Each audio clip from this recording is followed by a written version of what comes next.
You may not see it this way right now, but short-form content is coming to an end. People are just getting sick of it, but that's not the main reason why it's on its way out. You see, it's not just creators who are starting to stray away from shorter videos. In fact, advertisers and the platforms themselves have started expressing concerns back in 2022, with Mark Zuckerberg even saying that Meta has been losing over $500 million a quarter on Reels.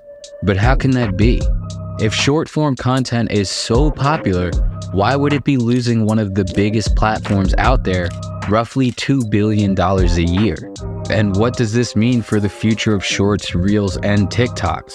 To find the answer to that, we'll have to dive into how we got here in the first place. Lost Ox Media. The TikTokification of social media was something that no one really saw coming. And it actually didn't even really start with TikTok. Most people know about Musical.ly, an app that launched out of Shanghai in 2014. This app focused on, well, you guessed it, music and dancing. But their biggest draw was the vertical scrolling feed that it introduced.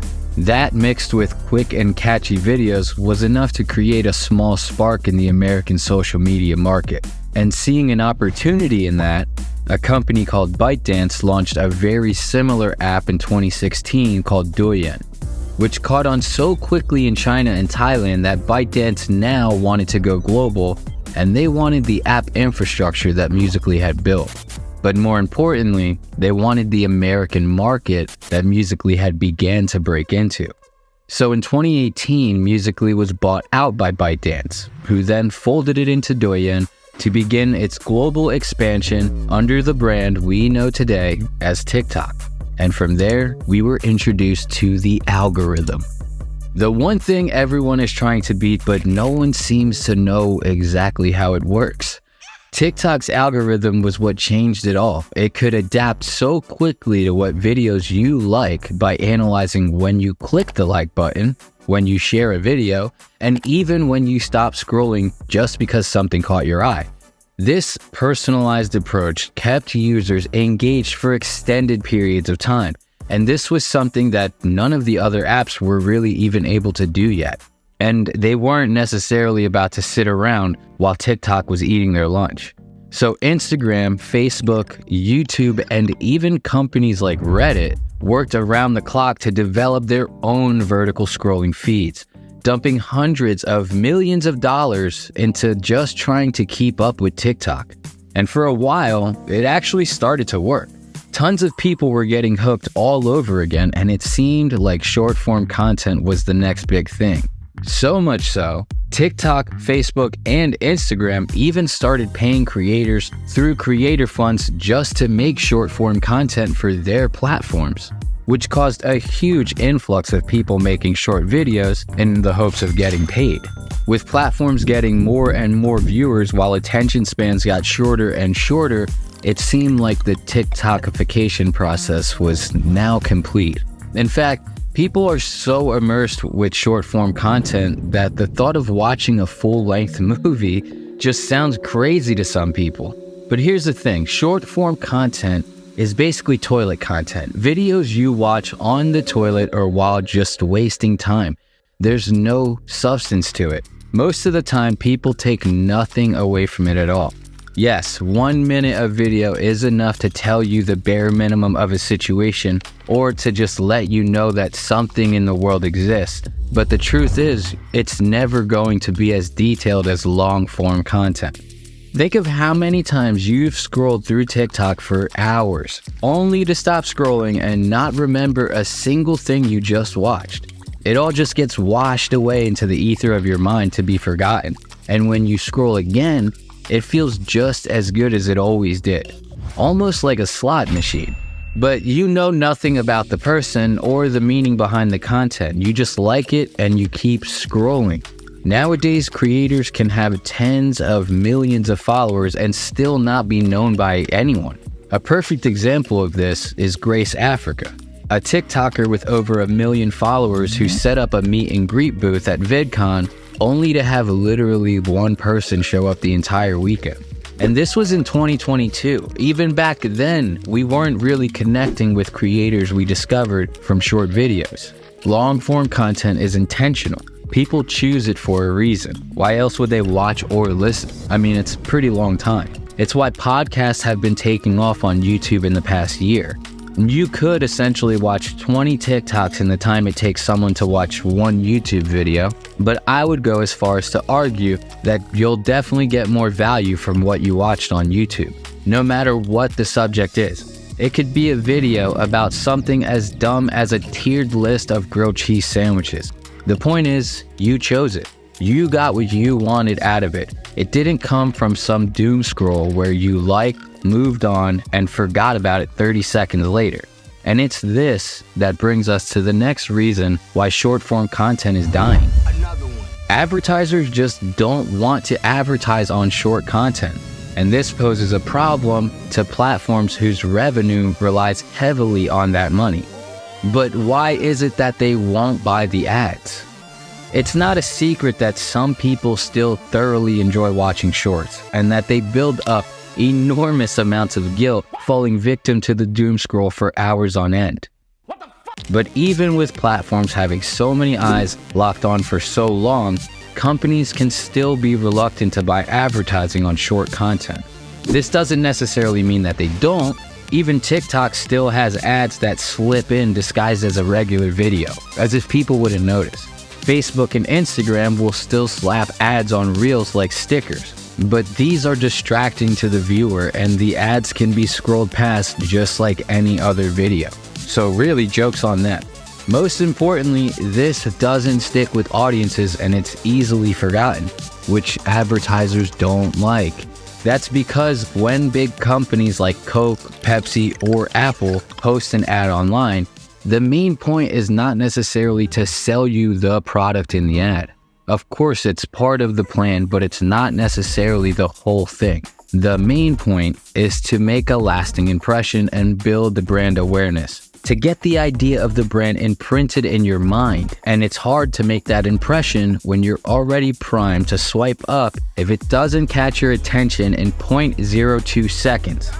That and short feeds are oftentimes filled with people committing crimes, dangerous internet challenges like the Tide Pod Challenge, and even people dying. To put it simply, most big brands don't want to be associated with that kind of content. I mean, would you want your Fortune 500 company's advertisements playing after a video like this? I mean, come on, let's be real. The unpredictability of short content leaves advertisers worried, and it makes them want to have more of an idea of where these ads are going to land, pretty much forcing them to spend their ad dollars on platforms like YouTube. And this isn't just speculation.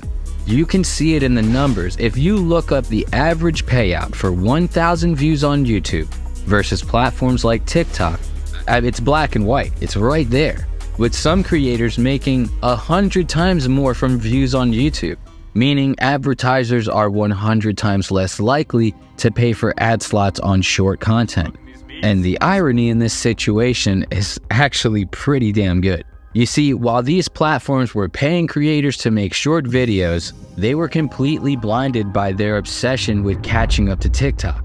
And now, they're quickly realizing that they're not going to be able to sustain these creator funds, coupled with them losing more and more ad revenue by the day. So naturally, they just stopped the creator funds, which pissed off a lot of creators. Bringing us to the next reason why short-form content is about to kick the bucket. Creators just aren't loyal to making short content. Alright, so let's break this down. If a content-based platform wants to succeed, it needs users, and users want to watch and engage with content. But to generate content, you need creators. That's why when Reddit first started, founders Alex Ohanian and Steve Huffman were posting content to the site on burner accounts, to plant the seed for creators to post on the site as well. They knew that without people creating and posting content, there's essentially no site. And now platforms like Spotify and YouTube have even been signing major exclusivity contracts with big name creators and even podcasts like the Joe Rogan Experience. contracts rivaling the pay of major sports athletes. It's because they know by having these creators exclusively on their platforms, they will also have the steady stream of followers and listeners that come along with them. It's not to say that this can't be done with short-form content creators, but the truth is it's highly unlikely. Most creators get into making short-form content because they know it's the easiest way to potentially spread their content as far as possible, seeing it as an opportunity for easy riches and fame rather than an opportunity to make impactful videos. Because now, almost anyone has the opportunity to go viral, and people can't help but chase that dragon. You may have a video slightly take off or even go fully viral at some point, but that might be the only spike in views and followers you may get for weeks or even months, if it even happens again at all. That's why so many creators, including myself, have such inconsistent views on their short content. And that makes a lot of creators feel forced into keeping up with childish trends or making the same algorithm-friendly type of content over and over again to try to stay relevant. Thank God we aren't doing that here. And that's leading some of the more popular short-form content creators wanting to start stable businesses rather than put their money back towards making short videos. And a consistent YouTube channel is essentially a stable business, with the potential to be as big as you could imagine it to be. Creators only want to launch their start with shorts and ultimately funnel their following into YouTube. It's a pretty standard formula that you'll see from creator to creator to try to get a steady conversion of subscribers for their YouTube channels. Because your follower count on platforms like TikTok, Facebook, and Instagram really don't mean anything. And that's because most of your followers probably came across you on their For You feeds, meaning they more than likely have no idea who you even are or what your handle may even be. On these platforms, creators are reduced down to what they may be known by, whether it be good or bad. You might be that angry reactions guy, or that twerking girl, or the bald guy who talks about the news. Doesn't matter. They probably don't care about you as a person. They just want to be entertained. And as a creator, you have to have a certain level of understanding that not everyone online is going to even remotely give a crap about you or your talents. But you would think that the people who follow you might at least show up to your VidCon meet and greet, right? Now, remember when I told you about platforms losing tremendous amounts of money each quarter just to keep shorts alive? Yeah, well, that more than likely is not going to change anytime soon. Platforms will probably keep losing ad revenue due to people spending less and less time on the main feeds, which is where all the big ad money is. People still get a kick out of shorts, reels, TikToks, or whatever you want to call them, but to be honest, other than being a great way of wasting time in a waiting room or doctor's office, they're not really good for anything. I don't necessarily think that means that they're the worst thing to happen to the content that we watch on a daily basis. I mean, if anything, it's opened a lot of doors for creators that we probably would have never even known about otherwise. I like to look at it like shorts are like dessert and long-form content is like steak or lobster. People love dessert. Almost everyone enjoys dessert, but almost no one would want to eat dessert for every meal of every day. You need something to consume that brings a benefit to your life at least every now and then, whether it be to learn something new, get the scoop on the latest news in your niche, or even watch a comedy special just to laugh. You need substance in the things you watch, or else what's the point? I don't think this is the end of shorts just yet. If anything, they serve to enhance and promote long-form content. But I do think that platforms will significantly scale back on how much support they put into new features, or just pushing short content as much as they have been in the past. And I truly do believe that as people get older, short-form content will phase out, and it'll pretty much just be for adults taking shits and for children. I, for one, am glad to see that society as a whole is making the conscious decision to engage in longer, more meaningful videos. You think you could get up The Rock? Fuck The Rock up, dude. I'm sick of him. Who would win in a fight, Terry Crews or The Rock? The Rock. I mean, the time is truly now for anyone wanting to make them. People are obviously waking up, and they want to learn and grow along with the content they watch.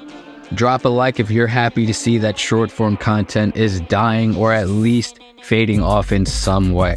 And if you want to support the channel, don't forget to hit that subscribe button and turn on notifications so that you never miss an upload. It's a completely free way to help the videos reach as many people as possible. This has been a Lost Ox Media production. Until next time, thanks for watching.